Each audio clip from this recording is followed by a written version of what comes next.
Hey, everybody, Max Boltman here alongside Mark Lazarus and Jesse Granger for another episode of the Athletic Hockey Show. Fellas, we have a Game 7 tonight, Sabres, Canadiens, and if you're Martin St. Louis, Laz, you just rolling out the same playbook from the Tampa Game 7. Get 10 shots, maybe 9, see what happens. It's clearly the recipe for success, right? The less you do, the better it's going to turn out. This has been such a weird series, hasn't it? Like, it hasn't been... You picture a Game 7 between two of these amazing fan bases and environments. Most of these games have been lousy games, right? They've been blowouts. Yep. There's been one real good game. I think it was Game 4. I don't know. I can't make heads or tails of this series. Literally anything could happen tonight, including Montreal winning with 9 shots on goal, and I wouldn't be surprised. Well, they started out last game 3 goals on 3 shots on goal, so they're already kind of kicking around the old formula, Jesse. Right. The only consistent thing in this series, like Mark said, they've just been bouncing back and forth, is that I feel like Montreal has just bounced back after every loss. Like when you go even back to the Tampa series, it seems like every time they play a terrible game, and because this is a young-ish team that is kind of doing all this for the first time, you start, like, they get blown out in a game and you're like, okay, is this it? Like, is the carriage going to turn back into a pumpkin? But then they come back out and look amazing the next game pretty much every single time. So I expect Montreal to come out and play a good hockey game. Now, whether that results in a win, as we were just talking about, who knows? It's hockey. But I expect Montreal to look good in this game because it's just what they've done the entire playoffs. It's interesting because, these are two pretty inexperienced teams, right? Montreal has the bubble experience, but really hasn't been in a lot of games like this. And Buffalo, it's new to almost all of these guys. And you expect the momentum to maybe play into youth more than it does. But we're getting the opposite here. You expect this kind of resilience from veteran teams that know game to game things change. That you saw what Colorado did, bouncing back to close out Minnesota after taking a bad loss in Game 3. You expect that from the championship tested teams. You don't expect it from these inexperienced younger teams. It's been really impressive how good they've been at just kind of flushing the last game and moving on really on both sides. It's just been ping-ponging back and forth.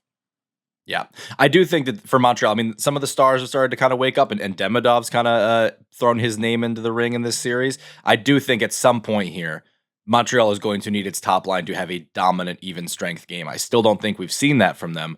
They've been picked up, and you talk about the young guys. They have been picked up by some of their veterans. Josh Anderson's had a really good playoffs. They're a young team overall. Even their veterans are fairly young. But they've been picked up by their depth, and I think in this Game 7, this has got to be, and Caulfield's started to wake up. I think it's got to be the Caulfield-Suzuki-Slavkovsky show tonight. I'm concerned about Slavkovsky. Slavkovsky does not look like himself right now. He looks, the player that we saw in the Olympics, the player that we've seen throughout most of the season, Arpin speculated that maybe he's playing through some kind of an injury. That's a huge factor for Montreal because he's such a clutch player. He's out of both of these teams, nobody is as big game proven as Juraj Slavkovsky is. And if he's playing at a shell of a low percentage of what he usually is, it's a huge loss. Noah Dobson's not scoring either. Like there's room for concern if you're a Montreal fan. Alex Tuch's not producing for the Sabres, so both teams have room where they can get better. But I have serious concerns about Slavkovsky, and everything kind of runs through him. That top line, that power play. He's such an important piece for them that a diminished Slavkovsky really, really plays into Buffalo's hands.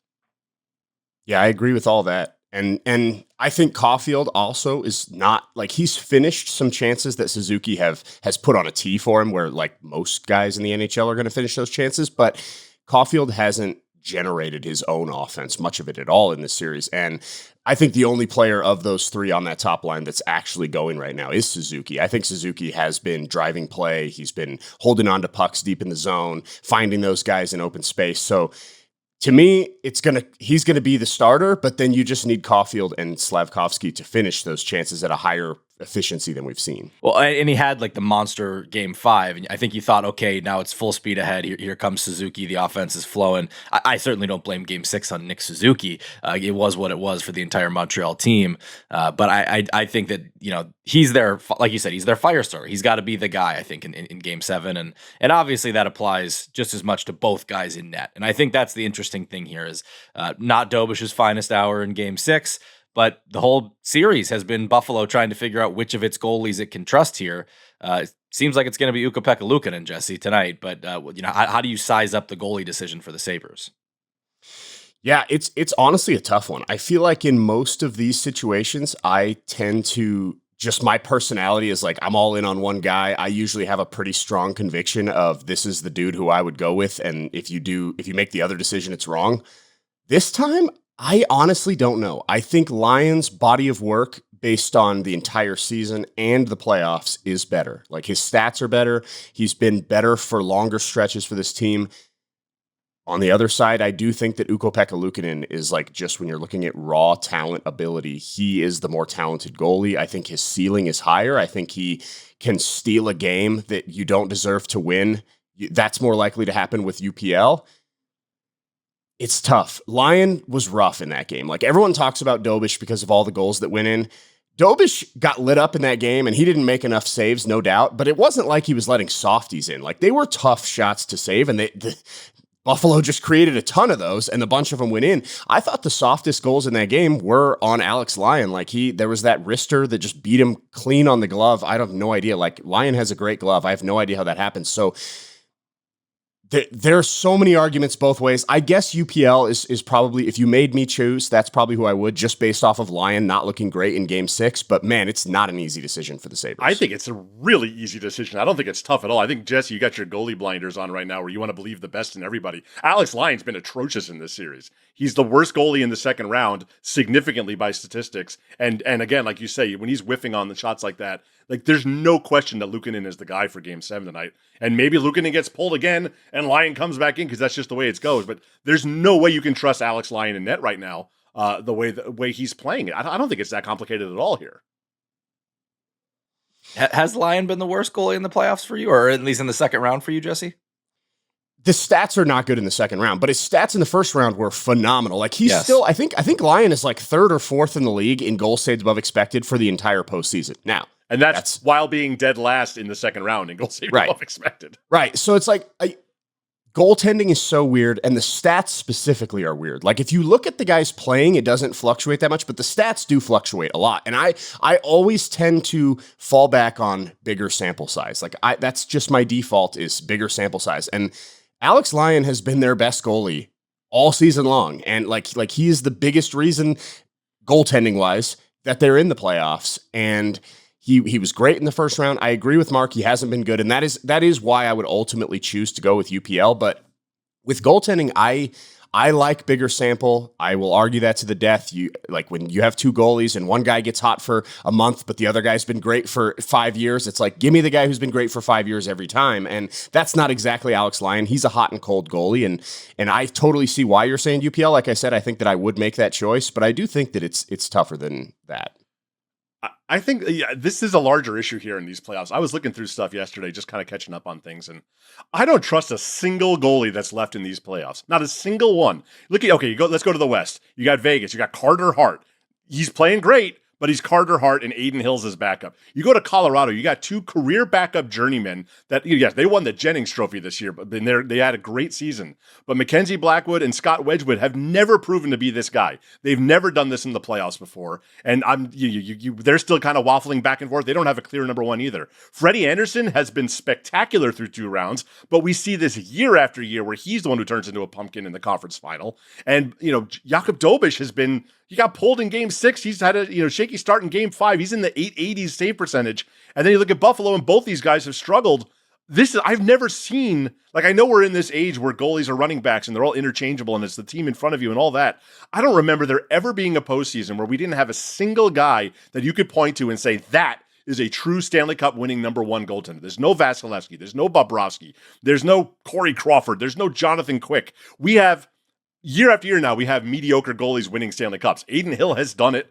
We saw Jordan Binnington, Darcy Kemper, Antti Niemi. I know it's possible, but there's not a single goalie left in these playoffs that I actually have a lot of faith in. It's been a bad year for goaltending overall. Like the numbers across the league are not good. The top guys, to me, it felt like had down years. And whether that's on those guys specifically or just the fact that the top guys are on god-awful teams, like Ilya Sorokin was awesome, but his team was so bad it didn't matter. Igor Shesterkin, his team was so bad it didn't matter. Connor Hellebuck, he missed a week, and his team was so bad during that week that, like, when he had knee surgery, that it like literally tanked their entire season. So I think it's a combination of the really good goalies are on really bad teams right now, and they all just didn't have their best seasons. Like, it's a down year for Bobrovsky. Vasilevsky has struggled in the playoffs for several years in a row. He clearly wasn't his peak. He was good against Montreal, but not as good as he needed to be. It's a down year for goaltending. I think that absolutely, you look at these final four, I totally agree with you that well, I guess final five for at least one more day. There aren't goalies that have carried teams to this point. They're mostly teams that have carried their goalies. The other way around. So yeah, I agree. It's a down year for goaltending, and it's certainly it adds some intrigue to this Final Four because know one of these guys is going to be awesome, and they're going to be like a massive. Like, we can't just say, well, we can kind of stop talking about goaltending, and that won't really have an impact moving forward. Like, it will have an impact. We all know it will. We just have no idea which one's going to do it because of the pedigrees we've got left. Well, that's kind of what's making this fun because Colorado seems so far ahead of anybody in the West, and Carolina seems so far ahead of anybody in the East. But you could see goaltending being their Achilles heel. Like, as good as Blackwood and Wedgwood have been, they just have never done this before. They were career journeymen. That you don't all of a sudden become a world-class goalie at age 33 or whatever it is. They've been great stories. They're great to watch, and they have played great. Undeniably have been great. They won the Jennings Trophy, but they have to prove it at a different level, and they haven't. So you could see almost any outcome, even though, I look at Vegas, Colorado, I'm like, well, that looks like a sweep to me by Colorado. But because of the goaltending, who the hell knows? You can't, it really, like you said, it adds a lot of intrigue to what could be otherwise lopsided-looking series. All right, let's put a pin in the West talk for now, and let's just wrap up on Buffalo here because I don't think we gave them too much solo time in the first part of that segment here. The Sabres fighting back. It's obviously it's an impressive punch back. I don't think any of us are shocked that this series is going to 7. Which Sabres players have you been most impressed by through this? Let's focus on this series for a second first, Laz. Well, I mean, Rasmus Dahlin kind of taking things over. I mean, we've seen that from him before. We know how good he is. He's one of those guys where, he's just on the periphery of that great best defenseman in the world conversation. You've got your Quinn Hughes, Cale Makar. He's kind of in that next discussion. Zach Werenski's in that top 3, I would say. But Dahlin's been sniffing around that for a while, and he's such a pain in the ass, and he's such a schnorrer, as my dad would say. He's in there, and he's just making a mess, and he's getting guys riled up and getting guys under his skin. I love watching that guy play. And I think this is his star turn this postseason. If you're making a star out of the Buffalo Sabres, it's Rasmus Dahlin doing this on the biggest stage. For me, very similar in terms of he gets under guys' skin and he's elevating his status. Zach Benson, what a playoffs! And I feel like he's a guy who, like, every playoffs, you get a guy who like Buffalo fans know how awesome he's been. He's obviously got a lot of talent. He was a high draft pick, but I don't think just general casual hockey fans knew Zach Benson the way they do now when the playoffs started, and it's been awesome to watch. He gets compared to Brad Marchand every night. Obviously, he is a stirrer of things around the net, but he's also he is so sneaky and so intuitive with the puck. Like, I feel like the puck bounces onto his stick in scramble situations, and he always knows exactly what to do with it in that moment. He's awesome to watch. He is a pain in the butt for everyone in front of that net, and I feel like this is the start of him being a household hockey name that every hockey fan knows. I remember in his draft year, obviously 5'9" winger, it's always a debate of like, where should this guy be taken? And that was Jonathan Marchessault's Conn Smythe year. And I remember that was like, okay, like here's kind of the example, right? Smaller winger who can really step up in the playoffs. And Marchand, you're right, Jesse, has kind of, it's shifted from Marchessault, which is like, yeah, you really love Jonathan Marchessault, to Marchand. It's like everyone would want Brad Marchand on their team. And the way that evolution kind of has happened for Benson, I think it's on full display in these playoffs. To me, he's been maybe the most indispensable forward for the Sabres. Certainly Dahlin, their best player. Tage Thompson has had a great playoffs, obviously. But Benson, I agree. He's elevated himself like big into the moment here. And I think he's going to be a guy that we're talking about come playoff time for a lot of years to come. He's just got that in him. Jesse, what are you seeing out of Alex Tuch in this series? You covered him in Vegas, and he was a big-time player in big-time moments, and he had a big first round, too. What are you seeing that he's not getting done in this series? Because he's a guy that, theoretically should be a difference maker. He scores 30-something goals every year, and he's done this in the playoffs before, one of the few guys on that team that has. Yeah, with Tuch, it feels like sometimes the puck is finding him in every moment. And then it feels like he goes through stretches where the puck just doesn't find him. And that was the case in Vegas. And obviously now he's playing in Buffalo. He's playing way more minutes than he was. In Vegas, he was always like a third line guy because the Golden Knights just happened to be stacked on that wing with Stone and Pacioretty. And it like, however good Alex Tuch got, he was never able to break into those top six lines. So he played less minutes. And it felt like you would see games from Tuch where it's like, oh my gosh, is this the best player on the team? Like, is this the most talented player on the team? He's so big. He comes flying through the neutral zone. He grabs a puck and he's behind you before you know it. He's got incredible hands to finish the plays in tight. But then he'd go a month where it was like, you forget Alex Tuch was even on the team. And it's like, and it's almost impossible to believe that could happen with a player that big and talented. In Buffalo, that doesn't happen nearly as often. He's elevated his game. He gets to play more minutes. That obviously leads to less of those lapses, but it kind of feels the same. Like I don't feel like Tuch has been bad with the puck on his stick. I just feel like he's not around the puck enough. The puck is not finding him lately, and that is something that has happened throughout his career for longer or shorter stretches. So I don't know what it is. I don't know the answer. Maybe he needs to reload better. Maybe he needs to give his defensemen better options when they're breaking out of the zone. That's how you get pucks. You earn pucks up the ice by giving your defensemen good options. Maybe that's the answer. But yeah, I just think he needs the puck on his stick more, and he will make plays because this dude's electric with the puck. Not ideal timing for him, is it, to go through a stretch like this going into his walk year? The good news is he is still with a bullet, the top player in free agency. If that is burdening him at all, he can unburden himself with it. It's not, yeah, you want to make a great final impression, but I think the hay's in the barn on that one. Yeah, I don't think like the pressure to perform and show you could be that guy with this free agency class. He doesn't have to do that. Yeah, he could play 12 minutes a night and just stand in a corner by himself, and he would still be the best free agent available this time. You know what? There was a stat in Arpin and Matt Fairburn had a story today, kind of setting the stage for Game 7. And since 2000, this stat blew my mind. Since 2000, there's been 8 times where a team playing a Game 7 has gone up against a team that's swept in the previous round. In other words, whichever team wins tonight will get Carolina, which swept in the second round. And the Game 7 winner, the team that's been pushed, won 7 of those 8 series. Is Carolina still the heavy favorite? We always have the rest versus rust debate, but that's a fascinating stat to me, and I can kind of understand it. It's like when you have those 8-1 matchups, those, with a team that scratched and clawed its way into the playoffs, is really like fighting and in that mindset versus a team that coasted into the playoffs. It kind of has that same vibe. That's fascinating. 7 of 8 is a strong argument. I was not expecting. I mean, that caught me off guard. I was expecting you to say they won more than we expected just by the way you set it up, but 7 of 8 is. I mean, I still think Carolina's the better team. I think they're going to pressure these teams in a way that they haven't been pressured, and I think that specifically the way Montreal and Buffalo play, where they are kind of loose, yep. They throw a lot of hope passes through the neutral zone, and those hope passes do not work against the Carolina Hurricanes, and they get you in a hurt. Like they make you pay immediately for them. I think stylistically wise, I still feel pretty confident Carolina's going to win, but that 7 of 8 number, it has me rethinking it a little more than I was before it. We'll find out who they play Monday night, 7:30 p.m. on ESPN. Let's take a quick break right there. We'll come back. We'll talk Vegas, Colorado. All right, we are back, and the Western Conference Final is set. It's Vegas, Colorado. We got some off-ice stuff to talk about. I want to start with the actual hockey of it all. Jesse, what is, Colorado, I think, is the favorite of this series. To me, they've been the favorite wire to wire. What is the key for Vegas to come through in this series, though?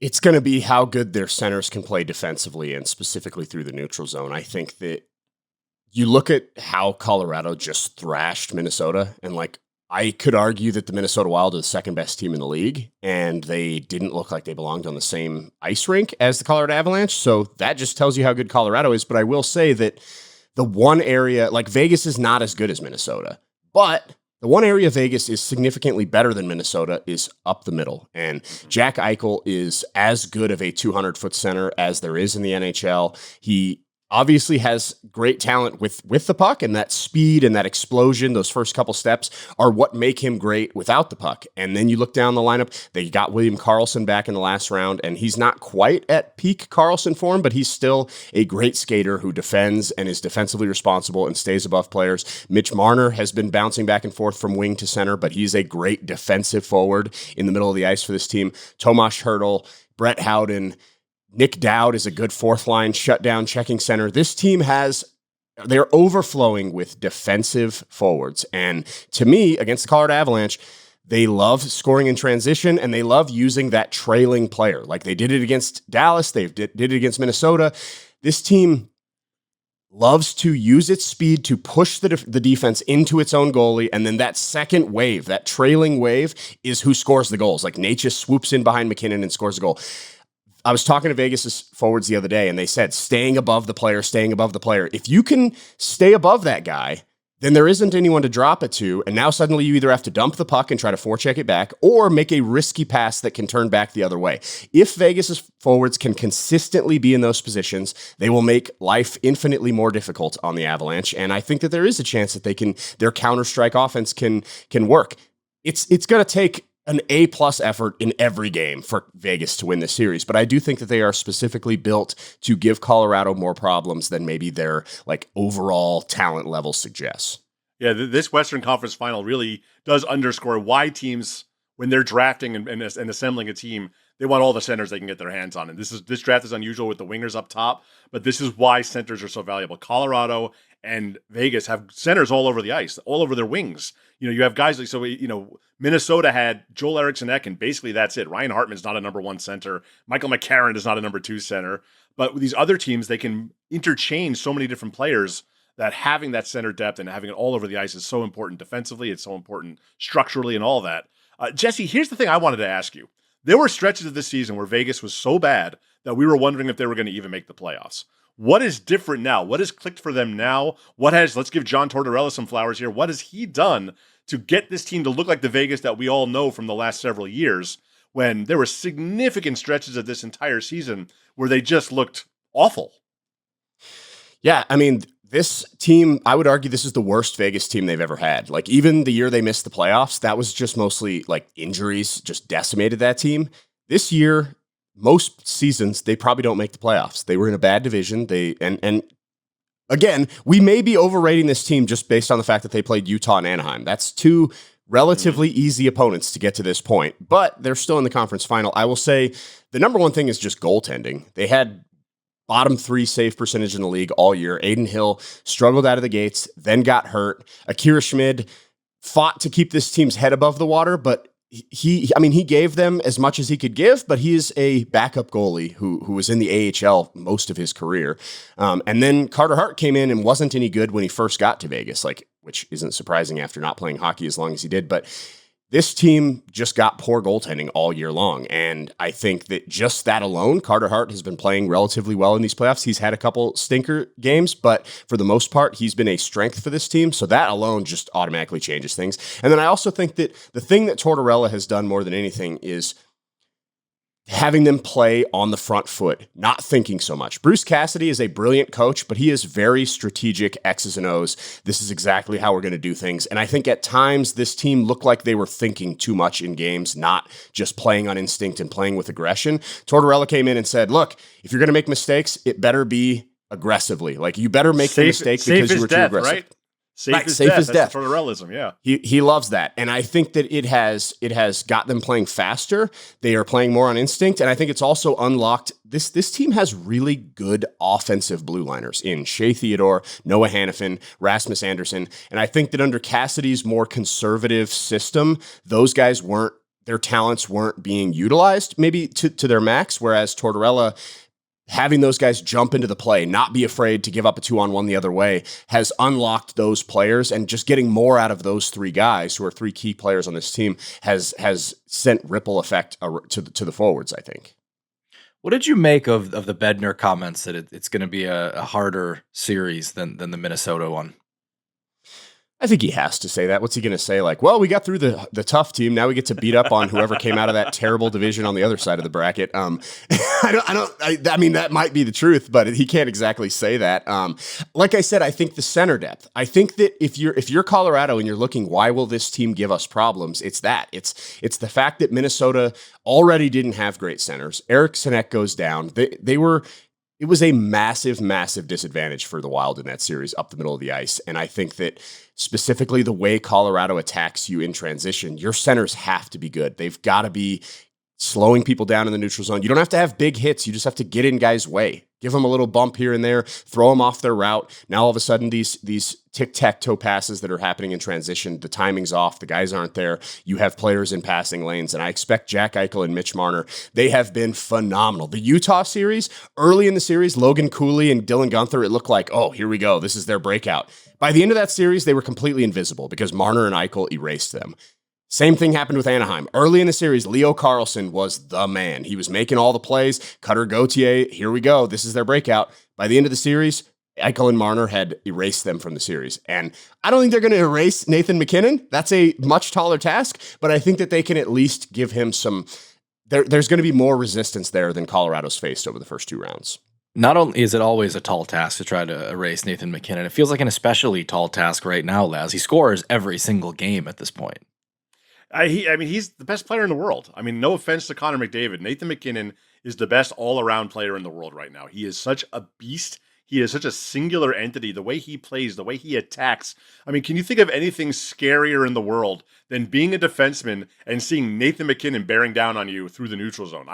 He is so good, and he is so angry all the time. He's like the Hulk, it like feeds him. His misery and his unhappiness on the ice make him stronger.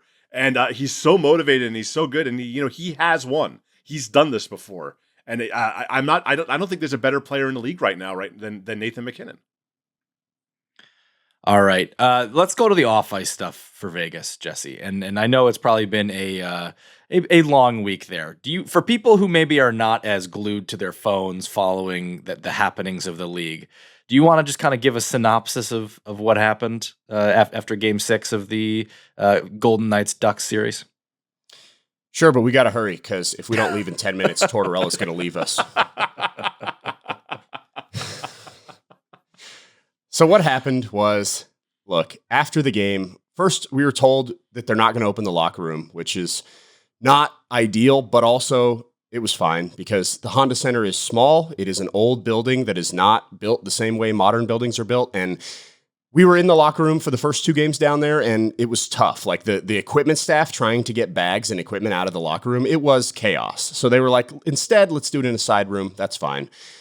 They only brought 1 player out, and he only spoke for less than 2 minutes, so that wasn't ideal. And then the players came to the podium, and Mitch Marner said basically what I just said. He's like, all right, guys, hurry up with these questions because we have 10 minutes, and Tortorella's going to leave us with the bus. And we all laughed, and Marner's like, no, seriously, he will leave us. And Marner wasn't lying because Tortorella did not show up. He was not there for the post-game press conference, and the NHL decided that that was worth a $100,000 fine. I have to think that his many fines in his past played into that decision. And then the more surprising thing was the NHL docked the Golden Knights a 2026 second-round pick, which is a pretty harsh penalty for media relations. But as they said in the email or in the press release, the team has been warned multiple times for violations of media relations. So that was part of the reason that second-round pick was taken. Let's preface all this with the full acknowledgement from the 3 of us that nobody cares about the plight of the sports writer, right? Nobody feels bad for us. Everyone thinks we're a burden. We get it. Everybody hates the media. That's not the point here. This is not us like, you're not letting us do our job. This is part of their job. It is collectively bargained. It is part of their responsibility as professional athletes is to do media. And it's not a huge burden. It's a couple of minutes, a couple of times a week. And this is not the first time Vegas has done this. There've been a lot of times where you get to the conference final or the Stanley Cup final, and you really don't go in the room very often because they're too small. Boston's visiting room is so tiny, and the old Nassau Coliseum, and a lot of these rooms are really bad. Dallas is a bad room. Last year, Dallas-Edmonton in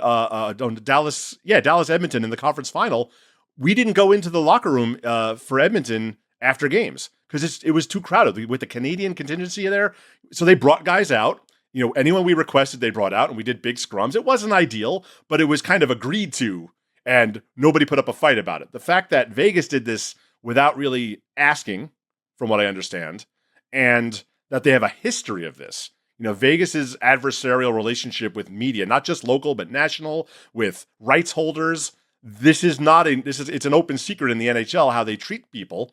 And this is what happens. This is a multiple, this is not, if Colorado did this tomorrow, they would not be docked a second round pick and fined $100,000. They'd be chided and slapped on the wrist. But Vegas, as the release very clearly said, has a history of this.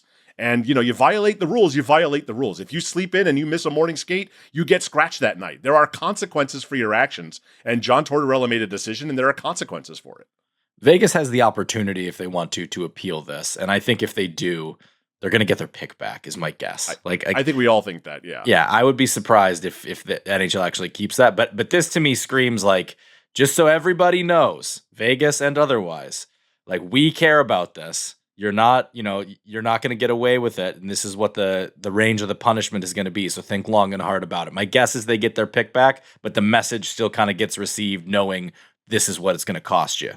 Yeah, look, like, I'm as critical of Gary Bettman as anybody in a lot of different respects, but he has always been steadfast about this stuff. Remember during COVID, when we were out of the locker rooms for a year and a half and doing things over Zoom, he was the only major commissioner of all the major sports that said, our reporters will be back in the locker room as soon as we can. Yep. We want them in there. It's important that they're in there. And, it matters to the league. The league, look at the ratings of the playoffs this year on ESPN and TNT. They're massive by NHL standards. We're seeing the bump from the Olympics, and people are into these years. There's interesting teams. There's new blood. There's star players. Things are going really well. And the media is not the reason why that's happening, but it's part of the ecosystem. It's part of getting these guys out there. And if you're not willing to put yourself on camera when everything is going great, the league is going to be mad about it. And Gary Bettman has been steadfast in his idea that an active and healthy media grows the game. And it does. You have teams in the NHL, I won't name names, but there are some small market teams that have like no beat coverage at all, right? Yep. Nobody travels with the team all year. And I've talked to PR guys on those staffs who have said they will call the local radio station and tell them bad things that are happening to their local team just in an effort to get them to be talked about. Like, these teams need to be talked about. So when you're actively going against that, this is what happens. Well, and to your point, like, especially when good things are happening, right? This was a series win. You're on the way to the conference final, right? Everything should be about Mitch Marner and the playoffs that Mitch Marner's having. The goal that he scored, I don't know that I've ever seen a playoff goal like that. That's the kind of goal that I would see a junior hockey player score, and I would go, yeah, but he's never going to be able to score that in the NHL, let alone in the playoffs. It was ridiculous, and that's what all the focus should have been on, and instead it's on something like this. But either way, like, I think that the point for the NHL is, in order for moments like those to go as viral as they should, to be as widespread, the NHL has a great opportunity right now. Half the NBA playoffs are on Amazon. Like, you can't even find them channel flipping. This is the NHL's opportunity here to grab some market share back at this time of year. And one of the ways to do that is to have cameras on players talking about moments like that. And Marner right now really should be, he might be the story of the playoffs, Jesse. Yeah. Well, I just want to say real quick, like, if you don't think that having these guys talking to Bizanet and Gretzky and Lundqvist after the games matters, then you're not paying attention. That stuff absolutely matters. Those are the interviews that go viral. Those are the things that happen. And sometimes it happens in a scrum in the locker room, and sometimes it's a one-on-one, and someone writes a really great feature that tells you something new about a player. Like, this stuff does matter to the league. It might not matter. You might think as a fan it doesn't matter to you, that you just want the little tiny mic stuff that their team's Twitter accounts are doing, and that's fine. That's your right. But the league thinks this is important. You work for the league. Like to your point, early on the show, Jesse said Montreal keeps bouncing back, and I was very tempted to cut him off and say bouncing forward, because Martin St. Louis at a podium said that. And then I was thinking about how Martin St. Louis earlier these playoffs talked about how he watches Seinfeld, and I was thinking about that's kind of like a Costanza-esque thing. Like, no, Jerry, I don't bounce back. I bounce forward or whatever, right? But these are all things that I learned from I wasn't at any of these. Like, I'd learned these from Martin St. Louis press conference moments, like stuff like that. It ends up adding to the character. Think of all the Paul Maurice pressers we've had over the last couple of years that have just been, all penetrating and insightful and interesting and also hilarious. This stuff matters. Yeah. Totally. It's not about the one press conference, because John Tortorella was going to go in there and not answer our questions anyways, because that's what he does. My story was changed almost nothing by that press conference not happening. Like, Mitch Marner did say he got our swagger back, and maybe I could have asked him to explain a little bit of that, but the quote wouldn't have been any good anyway, because he's John Tortorella and he just doesn't value giving those answers. So that singular interview is not what it's about. Like you guys said, it is about the big picture of, you can't let this erode, because part of what makes sports great is the narrative. It's it's a soap opera for all of us, right? Like it's just our different version of a soap opera. And if you don't know the players' personalities and the coaches' personalities, then the hockey isn't as much fun. It's just a rec league. It's not the dramatic soap opera that we all love so much. I know the NHL has that commercial where it's like, no, but it is a soap opera. That's what we love about sports is the story and the narrative that goes around it. And you do miss some of that without it. And to Max's point, the Marner narrative, what a narrative that has been. We don't that's if we don't have players talking to media and media writing stories about players, then like Golden Knights fans have been all over me lately for after everything that happened. They think I took a second round pick from the Golden Knights. That clearly didn't happen. But the thing is, every goal Mitch Marner scores as a Golden Knights fan, you enjoy it more than you otherwise would because of the narrative that followed him out of Toronto. If Mitch Marner was just some guy who came up through your system and was scoring goals and like he was a waiver claim that was scoring these goals, then they don't have the same meaning as they do when you can look to Toronto and see it was your fault. Look at this guy. We finally got him away from that. And he is the playoff performer. Like Mitch Marner wasn't an elite playmaker all season for the Golden Knights. He had points. He's still a good player, but he was not electric carrying this team. And now the playoffs get here. And again, it is important to note that it was Utah and Anaheim that he did it against. But this is playoff hockey where everyone's checking hard. The time and space has gone away. Mitch Marner isn't just making plays. He's making between the legs goals with Jackson Lacombe on his back and Lukas Dostal trying to block him off in front. It was an amazing play. It is a small anecdote for what Mitch Marner has been for this team in the entire playoffs, which is their best player by a long shot. And it's one of those narratives that makes sports so great. And Mitch Marner on his way to, if Vegas wins the Stanley Cup, he's going to win the Conn Smythe. And that's a pretty amazing thing to happen after what has gone on in Toronto for 9 years. I've seen how he's talked about it. He's not going to victory lap and I told you so and all this stuff. But I still think like the moments of Marner talking after games like that, it just, after everything he had to endure, after however many countless, late series games where it was all spotlight on him, I want him in the positive spotlight right now. He's absolutely earned it. He might not be the one looking to like maximize it, but that's what I want. I'll ask you this, Jesse. Like, what do you think the difference is? Is it being in a new environment? Is it lessons learned? Is it, Laz certainly feels, and last show, Laz felt like this is the narrative to begin with was just bullshit. Like, what do you think of the turnaround here for Marner? I think it's a little bit that the narrative was not entirely accurate. I think he was playing good for Toronto. He did have some games where he didn't show up. I also think confidence is a hell of a thing for players. And early in the playoffs, he was not scoring goals. Like, I think it took him till game 5 of the Utah series before he got his first goal. And then he has this monster game where he scores 2 goals and he is the reason they win the game. And all of a sudden, now he's shooting. Like, I remember talking to him after that game and he's like, I asked him, like, what can you learn from this? And he said, to trust your shot and to trust that you can score in situations. Like, he's like, there was a time I was on the ice with the puck in the exact same spot earlier in the series, and I didn't shoot it. I passed it up. And tonight I shot it, and I beat the goalie, and it was a huge moment in the game. And so that's what I'll take from that, is to trust myself in those moments. And then you do it the next game, and you score a hat trick, and then it's like all of a sudden you just feel like I'm just going to score now. I'm not looking to defer. I'm not looking to pass, to play make. I'm just going to start shooting the puck. The puck starts going in. It's a snowball effect, and he's been awesome. And I think it's allowing that you start playing a little looser, you start feeling yourself a little more, and now you're willing to wall a guy off and go between the legs on a breakaway when maybe he doesn't even attempt that shot a year ago in the playoffs for the Maple Leafs because he doesn't have that same feeling that he does now. I think it's just playing for the Maple Leafs is just awful. I think I think the vibes are just always really bad.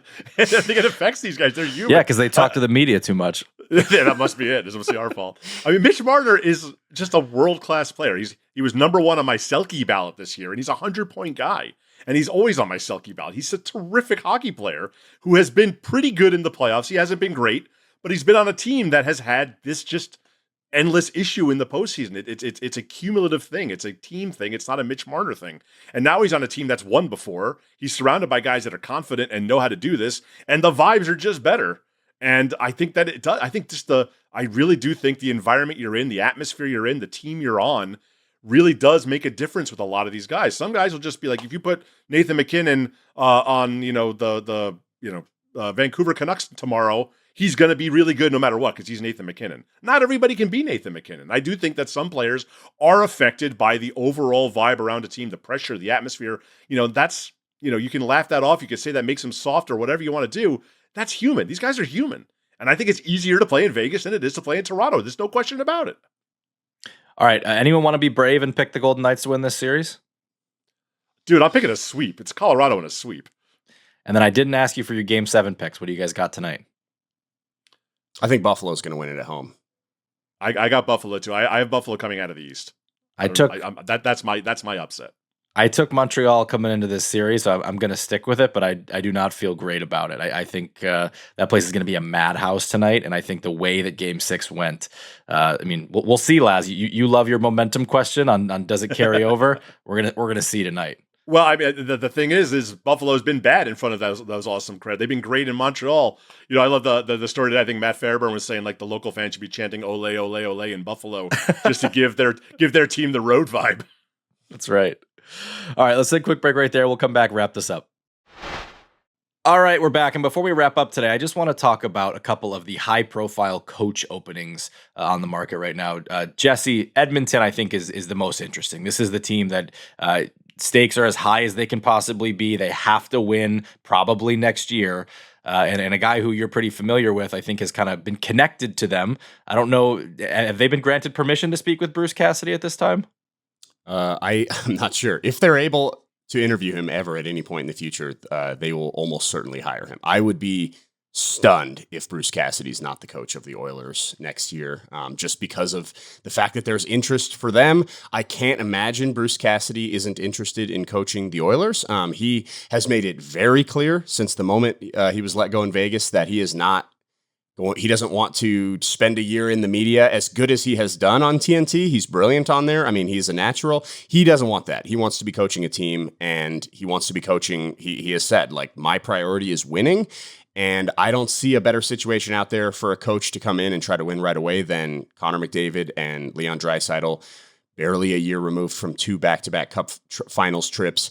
And Cassidy has a history of being brilliant right off the bat. He came to Vegas. They won the Stanley Cup in the first year. He came in, he installed his defensive systems. He took a team that was pretty close. They were trying to get over the hump in his first season. That's exactly what Edmonton's looking for. I think that he's the best coach available. They're the best team available. That's a perfect match. And stylistically, I think if he can get this Oilers team to play a little more buttoned up defensively, and now you don't need 5 goals a night, you only need 3. Well, Connor and Leon are going to get you 3 every night. So I think it's a perfect match from just about every standpoint. I don't have any inside information that they've spoken to him or that they've interviewed him. But like I said, I think just from reading between the lines, I'd be stunned if Cassidy's not in Edmonton. And it just makes sense, right? I mean, typically when you see a coach get fired, the team kind of swings in the other direction, right? So Chris Knobloch was a very calm, composed, chill kind of guy. So you bring in a more fiery coach like Cassidy, or if it's not Cassidy, a Craig Berube would come in. Meanwhile, you look at Toronto and they just had Berube. You think that maybe a Knobloch would come in and maybe be that more chill guy who's done a good job managing superstar players with, he can come in and help out Matthews and Nylander. You tend to see that kind of pendulum swing. So it just makes sense for a harder ass, is that even a word? I don't even know if that's a word, but that kind of a coach, more of a hard ass coach to come into Edmonton and try to whip things into shape in this very narrow window they have with Connor McDavid. I'm good with harder ass. I like that. You mentioned Toronto. I mean, that's a very different task here. I mean, I'm sure with Matthews, like there is still pressure to win fairly quickly. And certainly the way that everyone's talking, that seems like an important thing in Toronto. I also look at the situation, and anytime you have the first overall pick and a bottom 5 record in the league, you got to be a little realistic. There could be, a proper rebuild on the horizon, although not having their next 2 first-round draft picks certainly hurts that. That to me makes the Toronto job a doozy. I mean, it's an original 6 market. There's only 32 of them. I don't think anyone's turning down the Toronto job because, it's too bad of a situation.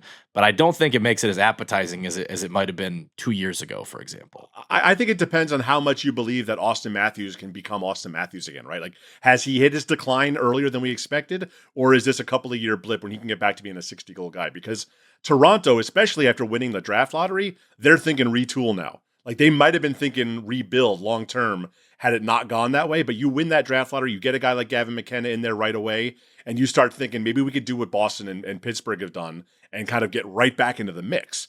So if you're a coach and you believe in Auston Matthews, there's still a ton of talent on that team. There's money to spend. It's a place people want to go to despite all the pressures that come with it.